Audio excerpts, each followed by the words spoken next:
The city had learned to breathe again. It had been years since the reign of John Kramer, better known as Jigsaw, ended. For a time, people dared to believe the nightmare was buried with him. The traps, the mutilations, the endless reels of confession tapes, gone. The fear that had once hollowed the city's bones had become something whispered about in bars, referenced in documentaries, and dissected in true crime podcasts. Evil, they said, had been exorcised.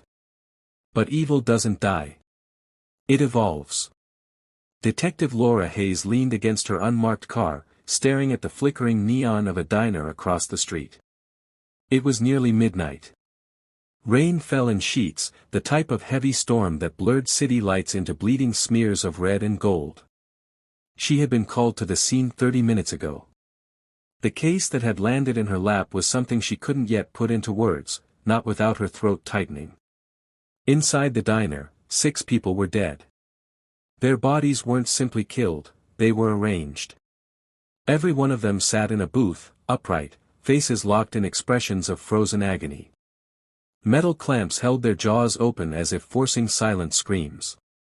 And nailed to the wall, written in dripping red paint that smelled too strong to be anything but blood, was a phrase. Live or die.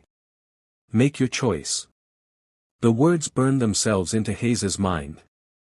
She had seen imitators before, people obsessed with Jigsaw's philosophy, wannabes who tried to recreate the sick theater of his work. But this wasn't amateur. This was deliberate. Methodical. Almost reverent. The medical examiner zipped the last body bag shut, but Hayes barely noticed. She was staring at the napkin holder left untouched on the counter. A tape recorder sat wedged inside it. She put on gloves and pressed play. A distorted voice filled the diner, and her stomach dropped. It wasn't Kramer's voice, but the cadence, the deliberate, cold rhythm, was too familiar. Hello, Detective Hayes. For years, you believed the nightmare was over. You built your life on the illusion of safety, on the lie that evil could be buried with a man's corpse. But evil is not flesh. Evil is not blood. Evil is choice. Tonight marks the beginning of a new chapter. The corrupt, the selfish, the hypocrites who poison this world will face their reckoning. Their survival is irrelevant. Their transformation is inevitable. Live or die, make your choice. The tape clicked off, leaving the diner humming with silence. Hayes's hand shook as she pulled the recorder free. She could feel the stares of her fellow officers, all waiting for her reaction. But none of them understood the way her chest tightened, the way her throat burned with a memory she tried desperately to keep buried. Because she knew that voice. Not just its cadence or its mimicry. The distortion couldn't hide the faint trace beneath it, the ghost of someone real. And if she was right, the return of Jigsaw wasn't the work of some random disciple. This was something closer. Something worse. Miles away, in a windowless warehouse that smelled of rust and damp concrete, a man woke up screaming. His name was Raymond Holt, a real estate tycoon whose face had been plastered across billboards with slogans about revitalizing the city. But those who had lived under his policies knew better. He was a man who had evicted thousands, who pocketed fortunes while others bled. Now, Raymond was chained to a steel chair, his wrists locked in spiked cuffs that dug deeper every time he struggled. A screen flickered to life in front of him. The same distorted voice filled the room. Hello, Raymond. For years you've built your empire on the backs of the desperate, turning homes into profit and people into statistics. You took their lives with a smile and called it progress. But tonight, you face a different kind of eviction. Before you is a choice: drive the spikes deeper into your own flesh and release yourself from the chair, or remain seated while the timer above you drains the oxygen from this room. One path demands pain. The other ensures death. Live or die, Raymond. Make your choice. The countdown began, 5 minutes flashing in red. Raymond screamed for help, his voice cracking, echoing off cold walls. His wrists trembled as he stared at the spikes, at the blood already dripping from his skin. His chest heaved as the air grew thinner, every breath already harder than the last. And somewhere in the shadows, unseen eyes watched. The game had begun. The screen cut short with a choking gasp. Detective Hayes stood in the warehouse, her flashlight beam slicing through the fog of dust and iron. Raymond Holt's body was still shackled to the chair. His chest was collapsed inward, a grotesque cage of broken ribs. His head lolled to one side, and the blood-soaked spikes gleamed under the emergency lights. But it wasn't just the brutality that turned Hayes's stomach, it was the precision. Whoever had built this contraption knew what they were doing. The spikes were engineered to pierce deeper the moment resistance lessened, turning struggle into mutilation. A cruel paradox: the more Holt fought for life, the more the machine punished him. "Jesus Christ," muttered Officer Ruiz, pulling a handkerchief to his mouth. "It's like Jigsaw crawled out of the grave." Hayes didn't answer. Her eyes were fixed on the wall opposite the body. There, scrawled in thick, crimson letters, was another phrase. "Pain is the currency of truth." Something about it gnawed at her. Jigsaw's philosophy had always been about choice, about the thin line between survival and morality. This was different. Harsher. Crueler. Hayes knelt beside the recorder still bolted to the chair's armrest. She pressed play, and once again the distorted voice spilled into the empty space. Raymond chose comfort over sacrifice. He chose denial over truth. His empire crumbled, and so did he. But his failure is not the end. Detective Hayes, this is only the beginning. You have been chosen too. Watch closely. Listen carefully. Every decision matters. Because soon, it will be your turn to play. The tape clicked off. Her stomach dropped. Her name. Whoever this was, they weren't targeting the city randomly. They were targeting her. Elsewhere, another victim awoke to the sound of grinding gears. Sandra Briggs, a pharmaceutical executive, found herself strapped to a steel gurney tilted upright. Her arms and legs were bound, but it was the device over her chest that drew her panicked breaths, a mechanical vise, rigged with 6 sharpened syringes, each filled with a glowing yellow liquid. A television screen flickered on before her, static clearing to reveal the pig mask. The distorted voice followed. "Hello, Sandra. Your company promised relief to the sick and dying, but you hoarded cures, letting desperation fill your pockets. You profited from suffering. Now, you must decide if your blood is more valuable than theirs." The screen cut to a live feed showing the syringes primed above her ribs. "You will find a scalpel taped to the underside of this gurney.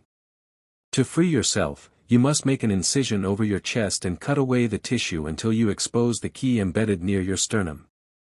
Remove it before the timer ends, or the syringes will pierce your heart, flooding your body with a cocktail of toxins designed to mimic the agony your victims endured. You have 4 minutes. Live or die, Sandra. Make your choice." The timer blazed to life. Sandra screamed, twisting, her wrists tearing against leather straps. Her eyes darted frantically until she spotted the scalpel taped beneath her arm. With trembling fingers, she seized it. The first slice into her skin sent her reeling with a shriek. Hot blood spilled down her hospital gown. Panic made her hands shake violently, the scalpel slipping, scraping bone. She gagged at the metallic taste filling her mouth, sobbing as the timer ticked down to 3 minutes. "God, no, please," she whimpered, pressing deeper, tearing through tissue. Pain flared white-hot across her chest. She clawed at the wound, slick fingers fumbling inside. 2 minutes. The syringes descended an inch. Their needles glistened. Sandra's nails scraped something hard inside her body. Her scream tore the air as she wrenched the key free, blood dripping down her hands. She shoved it toward the lock at her restraints, twisting desperately. 1 second before 0, the syringes retracted. The gurney released her. Sandra collapsed onto the floor, clutching her torn chest, sobbing uncontrollably. The screen flickered once more.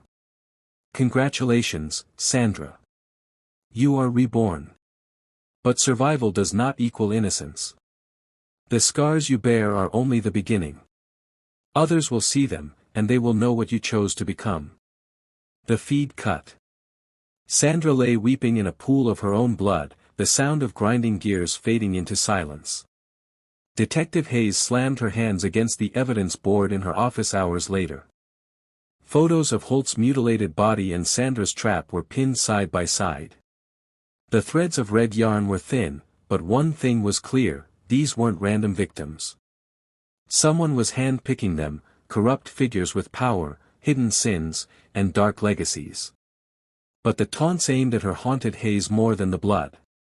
She remembered something she hadn't dared revisit in years: the final days of John Kramer. She had been a rookie then, one of many investigators chasing the ghost of a dying man. But there was one night, one encounter, she had never confessed. A night when Kramer had spoken to her, directly, before he vanished. A night when he told her, "You'll understand my work one day, detective. You'll see the choice we all face."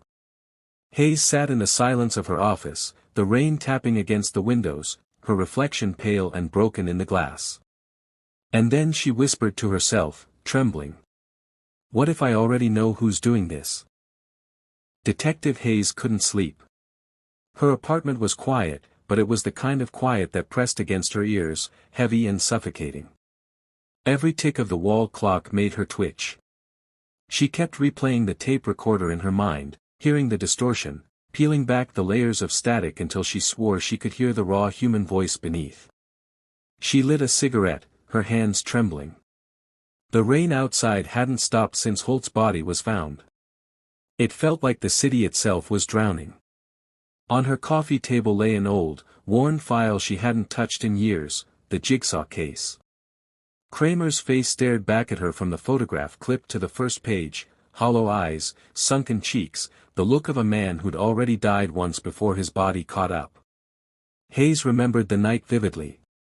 It had been at one of Kramer's safehouses, an abandoned factory rigged with blueprints and unfinished traps. She had stumbled inside before backup arrived. And there he was. Sitting calmly at a workbench, carving a piece of metal, his cancer-ravaged body hunched but his voice steady. "You're stronger than the rest," he had said, looking at her without fear. "You see beyond the crime scene tape. You understand that survival isn't justice, it's transformation." She had raised her gun. Her voice cracked when she ordered him to surrender. He just smiled. "I'm not asking you to believe in me, Detective Hayes," he whispered. "I'm asking you to believe in yourself. One day, you'll be tested. And then, we'll see who you really are." That was the last time she saw him alive. At least, that's what she told herself. Now, years later, the words clawed their way back to her. Across town, Sandra Briggs woke up screaming in a hospital bed. Her chest was wrapped in thick bandages, but she could feel the wound beneath, raw, burning, a hollow carved into her body. Nurses tried to calm her, but she pushed them away, her eyes darting like a trapped animal's. "Where is it?" she hissed. "Where's the tape? Where's the mask?" The doctors exchanged nervous glances. Sandra clawed at her chest as if the key were still inside her. She muttered under her breath, over and over. "I survived. I survived. I survived." But survival gave her no peace. That night, when the hospital hallway grew quiet, Sandra heard the faint sound of gears grinding outside her door. She froze, her heart hammering. The sound faded quickly, replaced by silence, but she knew what it meant. The game wasn't over.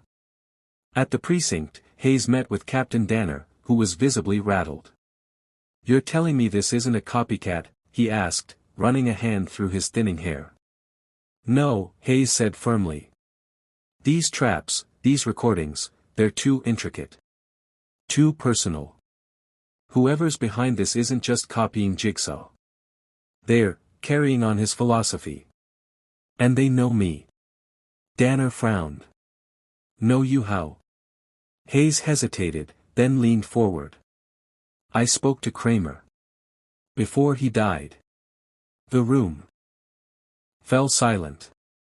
Danner's face hardened. You never filed that in your report. I didn't think it mattered, she said, her voice shaking. But he spoke to me directly. Like he saw something in me. And now, years later, she gestured at the crime scene photos spread across the table. It's like whoever this is picked up where he left off. And they want me in the middle of it. Danner's jaw clenched. Detective, if you're compromised. I'm not compromised, Hayes snapped, but her throat betrayed her with a tremor. I'm the only one who understands this. If you pull me out, you'll lose your only chance of stopping them. After a long silence, Danner nodded reluctantly. Then you better find this ghost before he writes your name on the wall. Meanwhile, in another part of the city, a man in a pig mask adjusted the straps on a new device. The room was dimly lit, concrete walls stained with rust. Tools hung neatly along the wall, saws, clamps, gears, surgical instruments that glinted under the weak light. On the workbench lay a stack of old, grainy VHS tapes labeled with names. Some were crossed out in red. Others were still waiting. The figure picked up a tape labeled Detective Hayes. He turned it in his hands slowly, the reflection of his mask shimmering in its surface. Behind him, a television screen flickered to life, displaying static that slowly formed into the shape of a spiral. And the voice, distorted, yet unmistakably human, whispered in the empty room. Her time is coming. She thinks she remembers Kramer. But she doesn't know the whole story. Back in her apartment, Hayes awoke with a start at 3:06 a.m. Her phone buzzed on the nightstand. A new message. No number. Just one sentence. You'll understand soon, detective. Live or die. Make your choice. She stared at the glowing screen, her blood running cold. Because the timestamp on the message wasn't from her phone company. It was from her apartment's landline. The one that had been disconnected for 5 years. Sandra Briggs hadn't slept in days. Every time she closed her eyes, she felt the scalpel cutting her skin again, the warm rush of blood, the slippery tug of the key buried inside her chest. The pain was gone, but the memory was stitched into her bones. She covered the mirror in her hospital room with a blanket, unable to face the reflection of her bandaged chest. When nurses came to change the wrappings, she shook her head violently, screaming until they left. She could feel them watching, the eyes behind the pig mask, hidden in the grinding gears she swore she still heard in the silence of night. On the third day, she discharged herself against medical advice. She signed the papers with shaky hands, her eyes darting around the lobby as though someone in the crowd might drag her back into the nightmare. When she stepped outside, the rain hit her face, and for a moment, she thought she saw it, across the street, in the reflection of a bus window. The pig mask. Standing perfectly still. Watching her. By the time she spun around, it was gone. Detective Hayes traced her fingers over the newest evidence photos spread across her desk. She was exhausted, but adrenaline carried her through. Sandra had been moved to high-risk witness status after her survival. Hayes wanted to speak with her, to understand what the game had done to her mind. But Sandra had disappeared the moment she signed herself out. Hayes's phone buzzed. Another message, same blocked number. The survivors are your key. But remember, detective, survival is not victory. Hayes rubbed her temple. The words gnawed at her like teeth. Jigsaw had always preached about survival as transformation, but this voice spoke of survival like failure. A punishment. Who the hell are you? She whispered to herself. That night, 2 survivors found themselves chained in the same room. Sandra Briggs awoke first, her body trembling, her hospital gown stiff with dried blood. She was on her knees, wrists shackled to the floor by heavy chains. The room was circular, its walls lined with gears and spinning saw blades that whined softly, like a predator breathing in the dark. A second figure stirred across from her. Evan Cross. A local politician, notorious for backroom deals, bribery, and scandals buried with hush money. His reputation was slick, polished, until tonight. He groaned, tugging against his chains. His eyes landed on Sandra, and fear widened them. What the hell is this? What's happening? Before Sandra could answer, a television descended from the ceiling. Static hissed, then cleared to reveal the mask. The voice followed. Hello, Sandra. Hello, Evan. Each of you has tasted the fruits of corruption. Sandra, you profited from sickness. Evan, you profited from lies. But both of you escaped justice, hiding behind wealth and power. Tonight, you face justice together. The camera panned across the room, revealing a giant scale at the center. Each side of the scale was connected to their chains. On the wall above the scale ticked a countdown clock, 10 minutes. The rules are simple. To free yourself, you must bleed. The heavier the blood you spill onto the scale, the closer it tips toward freedom. If neither side tips by the time the clock runs out, the saw blade surrounding you will close in, and both of you will be shredded. But beware, only one side can be released. Only one of you may walk free. Live or die. Make your choice. Sandra began shaking uncontrollably, her eyes wide. No, no, no, no. I can't. Evan's face twisted with rage. This is insane. I'm not doing this. The walls began to close in. The saws spun faster, their whine filling the room like a scream. Sandra pulled at her chains, realizing a small blade had been bolted to her cuff. She stared at it, horror dawning. Evan saw his blade too. His face went pale. Oh, God.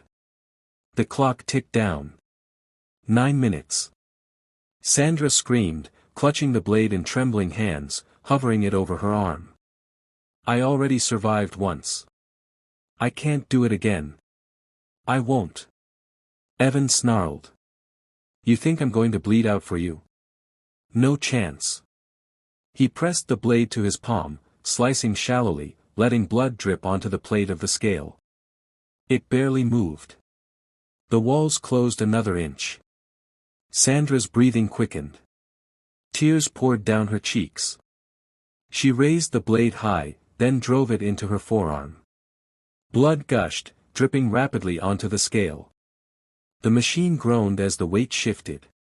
Evan's eyes widened. Jesus Christ, you're actually doing it. Sandra sobbed, pushing deeper, her face a mask of agony. I have to live. I have to. Evan panicked. He slashed deeper into his own flesh, his blood joining hers, but the scale teetered, uncertain. 3 minutes. The walls were nearly touching them now, sparks flying from the saws. Sandra screamed, pressing both wrists to the blade, slashing wildly, blood pouring out in rivers. The scale tipped hard to her side. A loud click. Her chains released. Evan screamed, pulling desperately at his restraints. No. No, please. Sandra stumbled backward, drenched in her own blood, her face pale and hollow. The last thing she heard before she collapsed into unconsciousness was the saws closing in, and Evan's screams being torn into silence. When Detective Hayes arrived the next morning, Sandra was found unconscious outside a church, her body covered in blood, her wrists torn apart. Pinned to her chest was a note. This is what survival looks like. Do you still want it, Detective? Sandra Briggs sat hunched in the interrogation room, her arms swaddled in bloody gauze. She shivered under the fluorescent light, rocking back and forth, her whispers barely audible. I chose. I chose. I chose. Detective Hayes studied her from behind the glass. Sandra wasn't just traumatized, she was fractured, the pieces of her sanity clattering against each other with every word. The note pinned to her chest still burned in Hayes's memory. This is what survival looks like. She entered the room quietly, placing a bottle of water on the table. Sandra didn't look up. "Tell me what happened," Hayes said softly. Sandra's eyes finally lifted. They were hollow, blackened pits surrounded by sleepless skin. "It's not survival," she rasped. "It's punishment. Every breath after, it doesn't feel like living. It feels like debt. I paid with my blood, but it wasn't enough." Hayes leaned closer. "Who's doing this, Sandra? Was it Kramer? Someone connected to him?"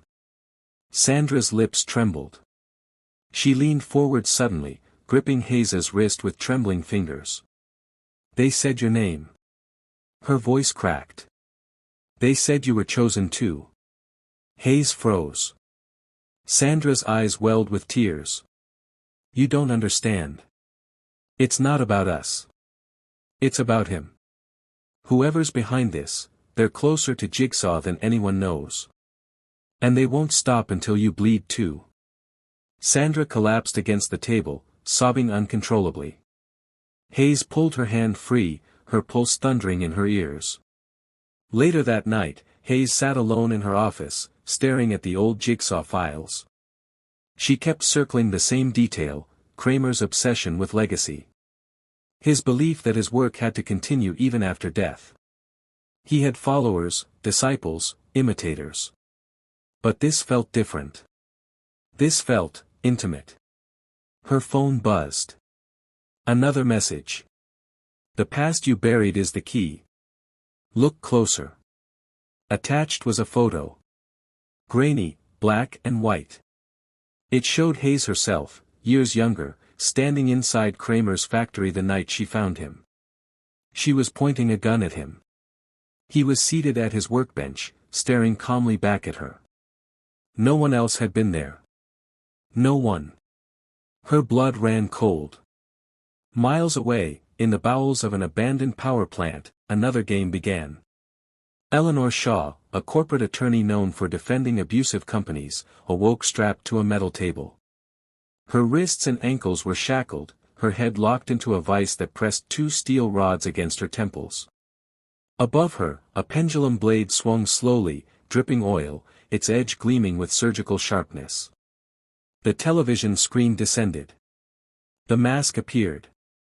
"Hello, Eleanor. You have built your career on lies, silencing the cries of victims to protect those who paid you.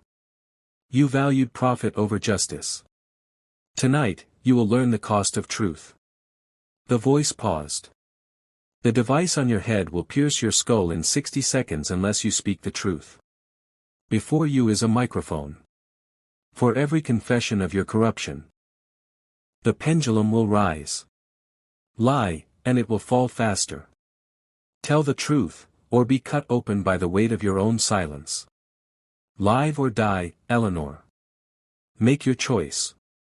The timer began. Eleanor screamed, writhing, her voice breaking.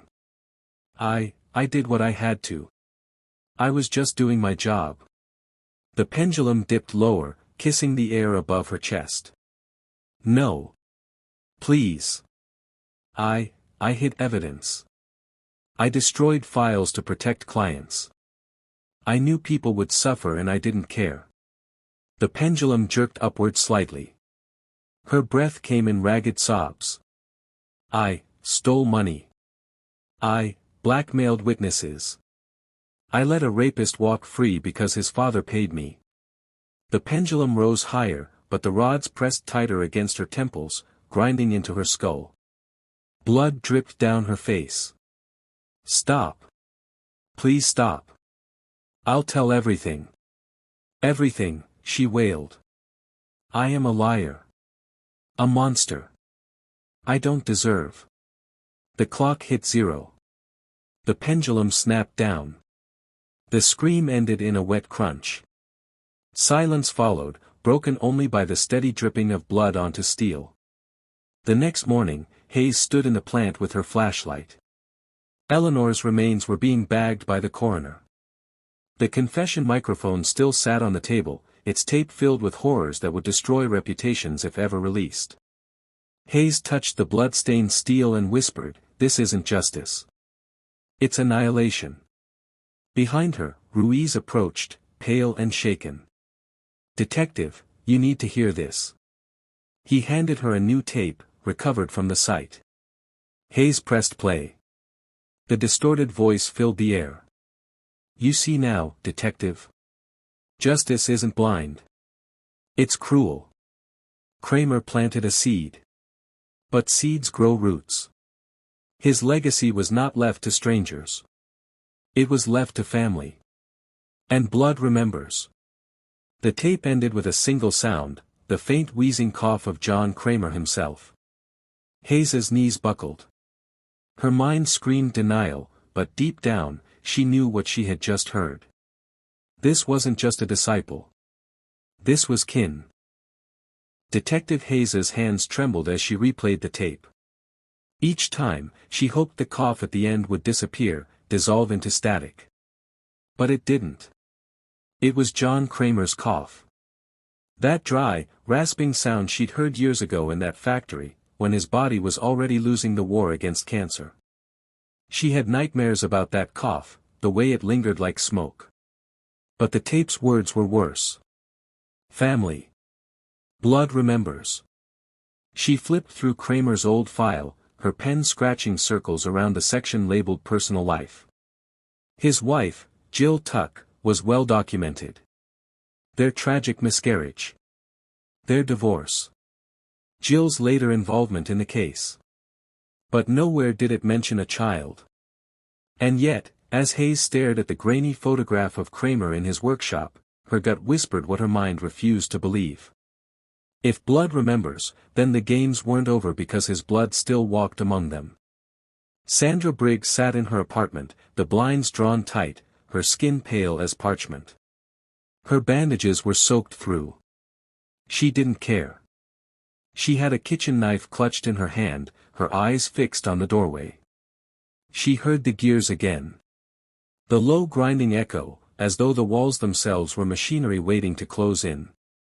She pressed the knife tighter against her chest, ready to carve herself open again if it meant keeping them away. Her phone rang suddenly. She screamed, dropping the knife. The caller ID glowed with a number she didn't recognize. Hands shaking, she answered. A distorted voice rasped through. "You survived twice, Sandra. That makes you special. But you've bled so much that soon, there will be nothing left of you. Survival has a cost. And now, you must pay again." A click. Silence. Sandra's breath hitched, her chest heaving. She screamed until her throat tore, clawing at her own bandages, convinced she could still feel the key beneath her skin. At the precinct, Hayes slammed the evidence board with her fist. Photos of Raymond, Sandra, Evan, and Eleanor stared back at her, their bloodstains immortalized in glossy prints. Ruiz entered, holding a file. "You're not going to believe this. We dug deeper into Kramer's past. There are whispers of a son. Nothing on record, nothing legal, but some people close to him swore he mentioned it." Hayes froze. "A son?" Ruiz nodded grimly. "Hidden. Protected. Maybe even trained." Hayes's throat went dry. Her mind flashed back to Kramer's words years ago, "You'll understand my work one day." If this was his child, then Hayes wasn't just chasing a killer. She was chasing an heir. In a new game chamber, a long, rectangular room lit by hanging bulbs, 3 people awoke strapped to chairs bolted to the floor. Victor Kane, a corrupt judge. Marcy Lopez, a social worker who had sold children into abusive foster homes. And Alan Pierce, a hedge fund manager accused of embezzling millions from cancer charities. Chains locked their wrists and ankles. In front of each, a lever jutted from the floor. Above them, a row of hooked blades hung suspended, dripping water that smelled faintly of rust. The screen flickered.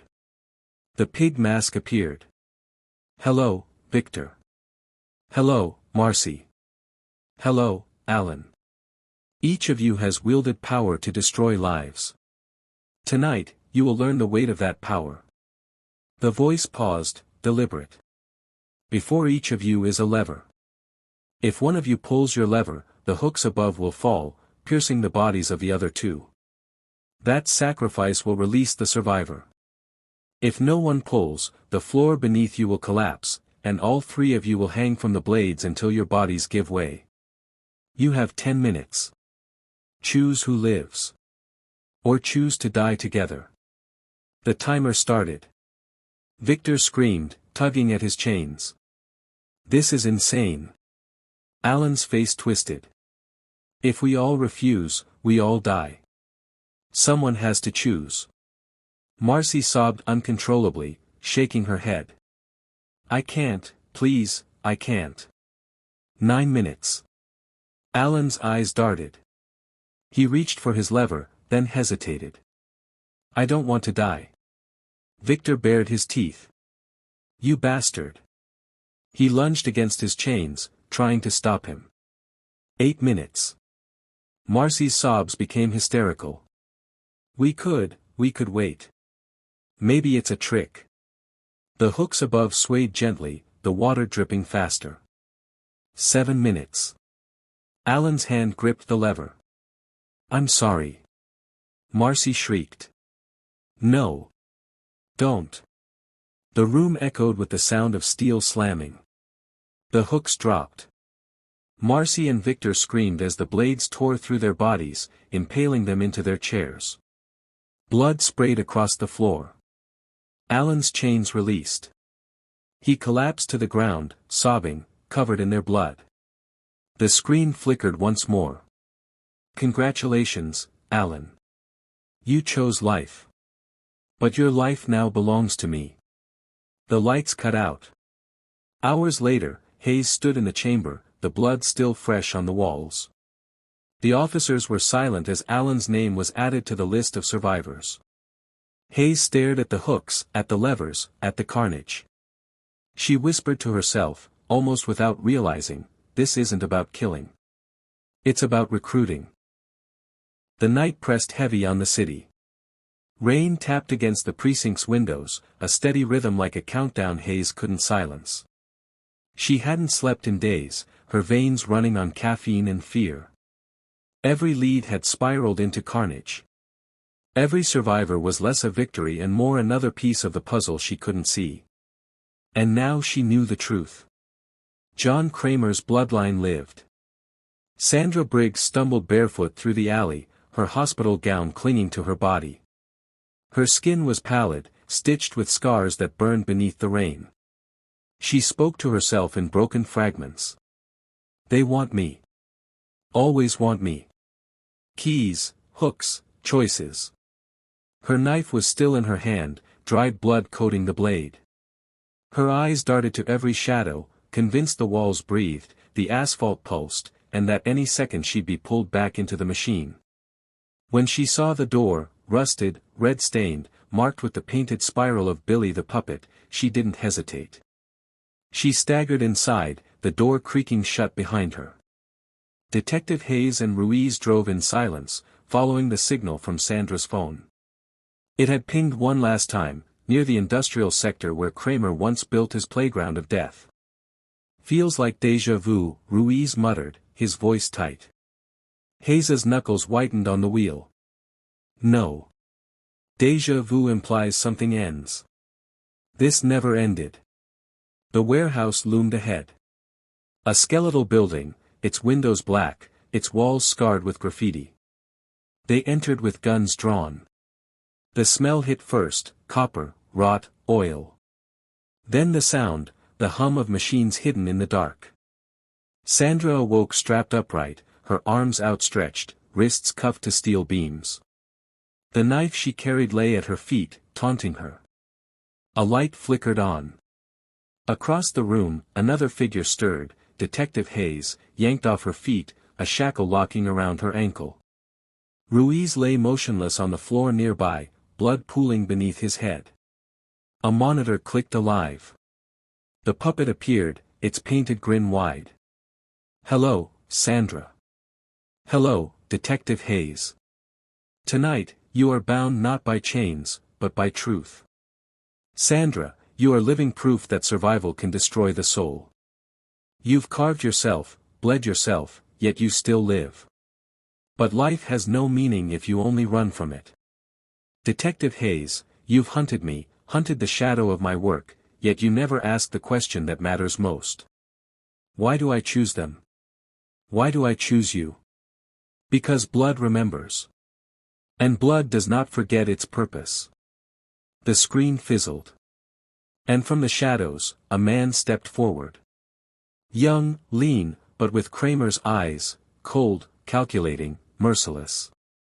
His voice was smoother, less gravel than John's, but every syllable dripped with familiarity. "My name," he said, "is Samuel Kramer. My father gave me more than blood. He gave me purpose. Tonight, you inherit it with me." Hayes's breath caught. She pulled against her shackle, rage boiling through her. "You're his son." Samuel smiled faintly. "Not just his son. His heir." Sandra screamed, thrashing against the cuffs. "No more. I won't play again. Kill me now." Samuel approached her slowly, almost tender. He brushed a lock of hair from her face. "You've already been reborn twice, Sandra. That makes you special. But you can't run from the work. You'll help build it." Hayes roared. "She's broken. She's not a disciple, she's a victim." Samuel's eyes flicked to her. "And yet she lives, Detective. Can you say the same?" He pressed a button. The machines roared to life. Blades slid from the ceiling. Gears clanked. A conveyor belt began to whir. The monitor lit again. "Sandra, the cuffs binding you are tied to Hayes's shackle. If you lift your arms high enough, the tension will release her and drag the blades away. But to do so, you must hold the position until the timer ends. If you drop your arms, Hayes dies, and you live. Hayes, you may choose to shoot the chain above Sandra's cuffs. Doing so will release her, but the counterweight will drive the blades into you instead. The choice is yours." 10 minutes. The timer began. Hayes gripped her gun. Sweat slicked her hands. She looked at Sandra, trembling, sobbing, trying to hold her arms aloft. "Don't you dare drop them!" Hayes shouted. Sandra's voice cracked. I can't do it again." The blade swung lower, sparks raining as they neared the floor. Hayes aimed her gun upward. Her pulse thundered. Her mind screamed, "This isn't survival anymore. It's surrender." Sandra's arms wavered. Her muscles tore. "Help me." 9 minutes. Hayes closed her eyes. She thought of Kramer, of years chasing his ghost. Of every body, every tape, every nightmare. And she fired. The chain snapped. Sandra collapsed to the ground, free, gasping. The counterweight slammed down. The blade swung.